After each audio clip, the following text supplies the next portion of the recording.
Spurge here, and in this video we're going to break down the new REAX Point Breeze riding shirt.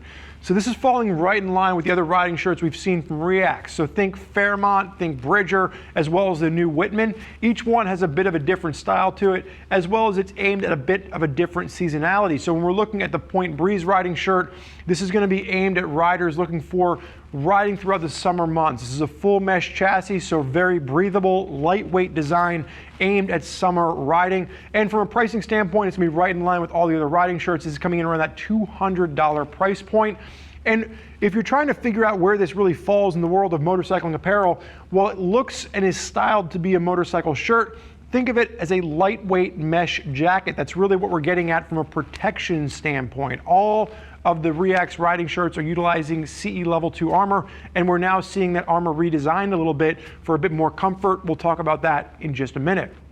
So from a sizing perspective, Mr. McHugh on my left-hand side is wearing a size large. He stands at 6 feet tall, weighs in at 220 pounds, has a 44-inch chest, and according to REAX's size chart, he should be in a large. And that's exactly what you see him wearing here in front of you today. Sizes will range from a small up to a 3XL. Only color available is the black version, which Mr. McHugh is wearing, but you should have no surprises as long as you are using the REAX size chart. So getting into the materials here, and again, this is where this sets itself apart from some of the other riding shirts from REAX. This is a full mesh chassis, so you're seeing a combination of 750D heavy-duty mesh as well as 750D nylon in your impact zone. So you're going to have nylon from the top of the collarbone all the way down over your shoulder, and then some extra reinforcement at the elbow as well.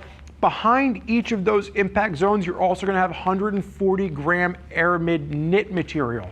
That's going to be at the shoulders and the elbows, and that's going to be extra abrasion resistance, and you're also going to have that CE Level 2 armor, which we just talked about. So the armor being used in these now is an axial breathable armor. You can see how much you get, not just from a flex standpoint, but from a breathability standpoint. This is an all-new armor that we're seeing REAX incorporate into their riding shirts. So nice and lightweight design, doesn't feel overly bulky, moves really well with the rider regardless of what kind of a bike you're riding, and then breathes an absolute ton of air, which is going to be great in something like the Point Breeze, which is designed to be used all summer long. Now, as we work our way down, inside you have full mesh, no adjustability in the arms. It would have been nice to see maybe a little bit of adjustability here, but frankly, as it fits really nicely and it holds the armor in place for you. No real complaints there.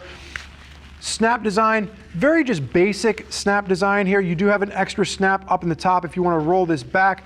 2 single snaps so you can fine tune how that fits, and then rubberized coating on the buttons so you don't worry about scratching anything. Working your way down the front, you're going to have a dual chest pockets rather.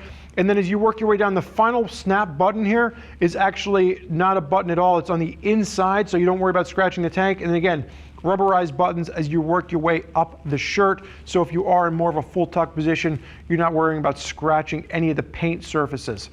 Dual hand warmer pockets with zips, so you can open and close the pockets themselves. And then the one thing to note here is even though you have a collar on the shirt, if you've ever worn a collared shirt on a motorcycle and it doesn't have snaps and it's flapping up against the helmet for miles on end, you know it's pretty much the most annoying sound in the world, you know, barring maybe a Dumb and Dumber reference in there somewhere, but the snap just hitting over and over again in your helmet. So it's great to see that these have the little snap on the bottom to hold that collar in place. McHugh, go ahead and face sideways for me. Full mesh down the back. What I will say is with the reinforcement at the elbow, it actually sits a little bit lower. I would love to see REAX actually move the reinforcement back a little bit to give you better coverage over the elbow. As it sits right now, it's kind of down more around the forearm. So if you go down and you hit, it's going to be a bit more forearm protection than it is elbow. So I'd love to see that coverage kind of move back a little bit over the elbow in the next iteration of this. As you work your way towards the back of the arm, really no frills here, so no stretch, no accordion at the back. Maybe in another iteration we could get a little bit of accordion just to give you that extra range of motion. But even as it sits right now, you can see Mr. McHugh isn't really constricted in the feel of the arm, even without that accordion stretch. No adjustability, very basic in its design. McHugh, face backwards for me. No back protector is included, but there is a pocket, so it will fit perfectly with the Axial CE Level 2 back protector. And then when you get to the bottom here, nice drop seat to cover your riding jeans, and then there is a belt loop back there to make sure that the jacket, or the riding shirt rather, and the pants stay tethered together in the event of a crash. McHugh, you can face forward for me on snap. And you can see there's a snip, or there's a snaps, snippity snap. There's the snaps, and then there is the zipper underneath. When you get to the inside, there is going to be a Napoleon pocket over on the left-hand side, as well as then 2 drop pockets on either side. So just extra storage there for you. Really just a simple inside liner, comfortable even if you're just wearing a t-shirt. And McHugh, you can go ahead and zip back up for me. So if you're looking within the REAX line at the different riding shirts, when you're looking at the Point Breeze, this is going to be the one aimed at those of you out there really riding in the hottest months of the summer. You want something that looks a little bit casual like a shirt, but you want the protection of a jacket and also all that airflow that the mesh provides. This is going to be the option that you'd be looking at from REAX. Now, if you want more information on what other riders that are already out there using the Point Breeze have to say, you can click the info button on your desktop or mobile device, and you can read other rider reviews from folks that are already out putting the Point Breeze riding shirt through its paces. And if you're still not sure as to which riding jacket or shirt is right for you and your riding style, you can always reach out to one of our customer service representatives, and they can walk you through all of the different options available to make sure that you get the right riding shirt or riding jacket to match with your riding style as well as your budget. I want to thank you for joining us today for this look at the REAX Point Breeze riding shirt. I'm Spurge. Enjoy the ride.